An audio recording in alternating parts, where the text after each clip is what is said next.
Satemangala, the Reverend of the Revolution, welcoming you to your daily revolution. Today's topic: don't you ever do that again. Sit back, relax, and enjoy the show. My wife and I had a beautiful date night last night. Our date nights, which are the funnest date nights, are the movies. We love our tub of popcorn, layer some butter on there. My wife usually gets a hot dog, no bun. We sit there and eat popcorn and watch the movies. And last night we watched Lara Croft. Great movie, cute actress, good action. Look, you go to the movies to be entertained. So whenever people say, oh man, that's so fake. Of course it's fake. That's why we're paying the dollars to go be entertained and go into this land of just wow. Well, when we go on date nights, we get babysitters. And we are fortunate and blessed to have great young ladies to come babysit our boys. Now, last night was an interesting thing. We got a text message from our babysitter that said, hey, your son he's kind of throwing a tantrum. Now, babysitters never ever do this unless it gets out of hand. So we got home last night, and sad to say the babysitter wouldn't tell us what happened. And of course, my wife pried it out of her.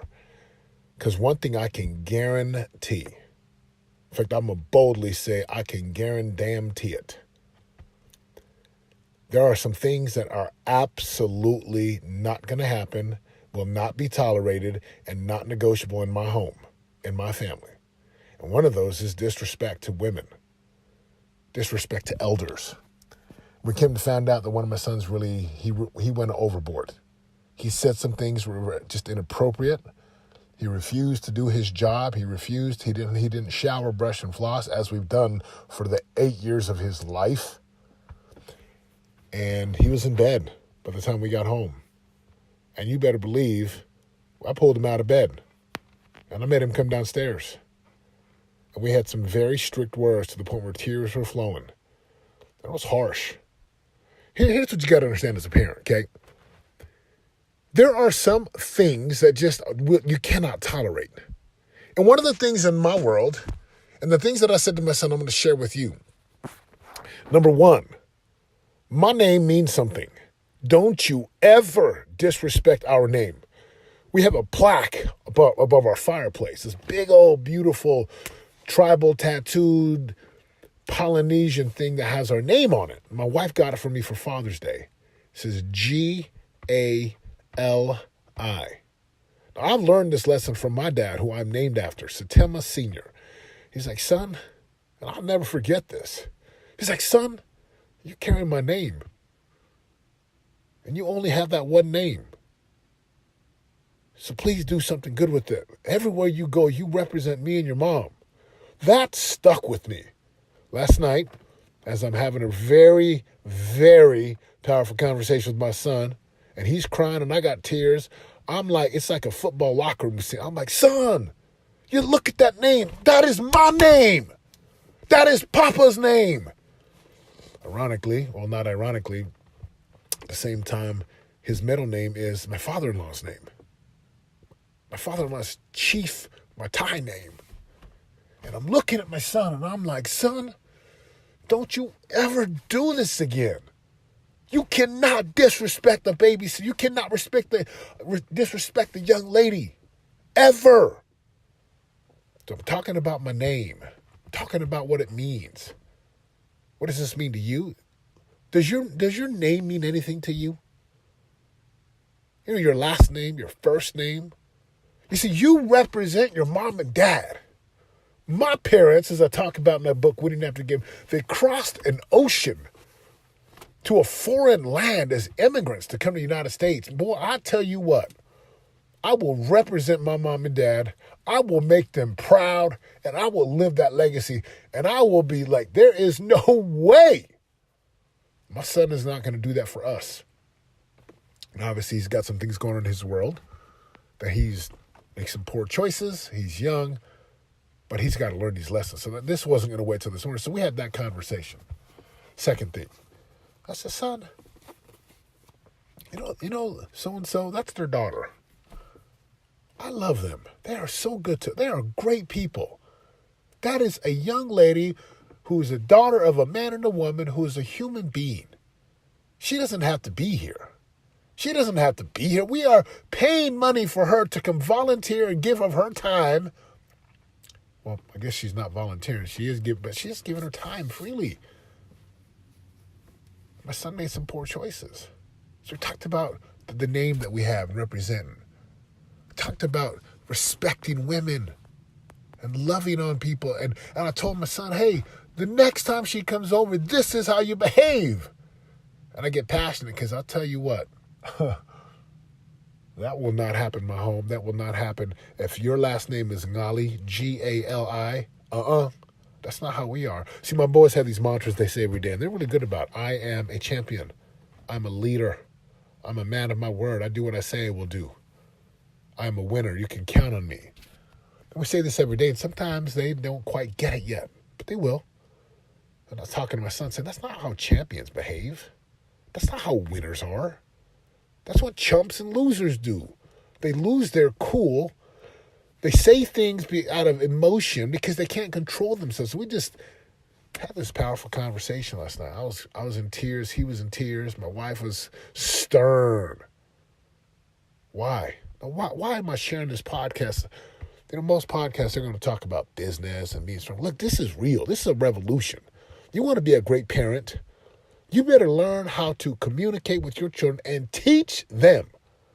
I'm teaching my boys right now how to be men. I'm not raising no chumps in my house. I'm not raising dudes who are going to be lazy, who give up when it gets easy, who just get tired and make excuses and blame and complain. No way. We have a phrase in my home, no blaming, complaining, no excuses. I'm a divine warrior king full of love and light. I create my life. I'm 100% responsible. So I'm going back to all the anchors, and I'm asking them, hey, is that what a leader does? What does a leader do? And he's giving the right answers. And I'm like, son, you're giving me the right answers. But man, please, son, please, I am asking you and I'm begging you, do not ever do this again. I was passionate. You could tell I'm even emotional this morning. And I think about this young lady who babysits. We have a number of babysitters, and that cannot happen. You want to know why there's so much craziness in the world today? Parents are not willing to discipline with love. Parents are not willing to teach. Parents are not willing to live. Parents let Facebook and YouTube and social media teach their kids. Not in my home. No way. That is not how champions do it. Champions win consistently, and then they win over a period of time, and then they just keep winning. It's a great conversation with my son last night. And I told him, don't ever do that again, son. Because there will be some serious consequences if you do. I'm sure there might be some people, you shouldn't do that to your kids. Look, that's good for you. But I'll tell you what right now, in my home, in my life, unworkable behavior, it will not be repeated because it will not be rewarded, and I will stamp that out. I will suffocate that out. And I'm teaching my boys. It was a good 45-minute, 50-minute conversation last night.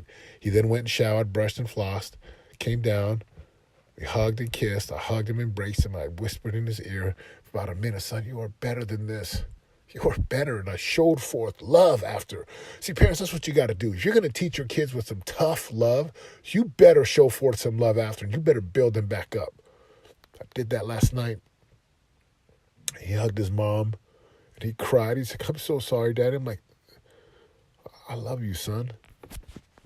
We just had an awesome conversation, a real conversation. This is what parenting is about.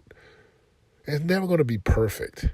Your kids are going to make poor choices. My goodness, as adults, we make poor choices. I make poor choices. I got to go clean messes up. I sometimes say things that aren't the most kind or appropriate. I sometimes don't do the things I say I'm going to do, and I clean it up. And I'm teaching my sons to do the same thing. So, question for you. What's the thing in your life that you've got to say, dude, I will never do that again. Don't ever do that again. What is that? And you got to take a bold stand. The way you do that is to get clear about the life that you want. Get clear about the type of marriage that you want. Get clear about the type of health and fitness you want. Get clear about where you want to be 5, 10, 15, 20 years from now. Because I know this, if I allow that behavior to continue with my son and just allow him to get away and let him think that it's okay, he's a big boy. He's as big as kids that are 3 years older than him. He is big. And he's going to only get bigger and stronger. Got to teach him. Parents, will you teach your kids? Will you stop tolerating unworkable behavior? Will you discipline with love? Will you show forth love after? Will you build them back up after you show them that some things will not be tolerated? Will you help them see the severity and the consequences of being unkind or being a bully or not doing homework and not doing chores? You've got to teach your kids. This is how we prevent shootings in schools. This is how we prevent things from happening. Be involved in your kids' lives. Ask them questions. Talk about sex, body parts, being touched, them touching others, drugs, harmful substances, things that you're not supposed to put in your body. Talk to them about addictions and pornography. Be involved in their lives. Don't just do it once a year. I'm in my kids' lives every day. I'm about to walk in my home right now and go eat breakfast and read scriptures and pray with my sons, and I'm going to take them to school today. I know what I want. Do you know what you want? Don't ever do that again. And when I said it last night, he got it. I said, son, man, if you ever do that again, now, I'm not going to share with you what I told him, but it was severe enough for him to say, I promise, Daddy. I was like, and I will remind you. I will remind you, son, because you will forget, and you can count on your daddy to remind you to be a powerful human being, a leader, a champion. Parents, what will you do today? This is September Gala reminding you. If you're going to create a life of radical results, it's going to require you to get into a relentless pursuit with a ruthless commitment to pay the piper every single day so that you can get to the top of your mountains where your prize, your promised lands, and possibilities are waiting, just waiting for you. The revolution has begun. Will you join us? Don't ever do that again. I'm out. For more info on joining the revolution and living your greatest life of prosperity today, go to www.yourdailyrevolution.com and join us in waking up, turning your brain on, and prospering today.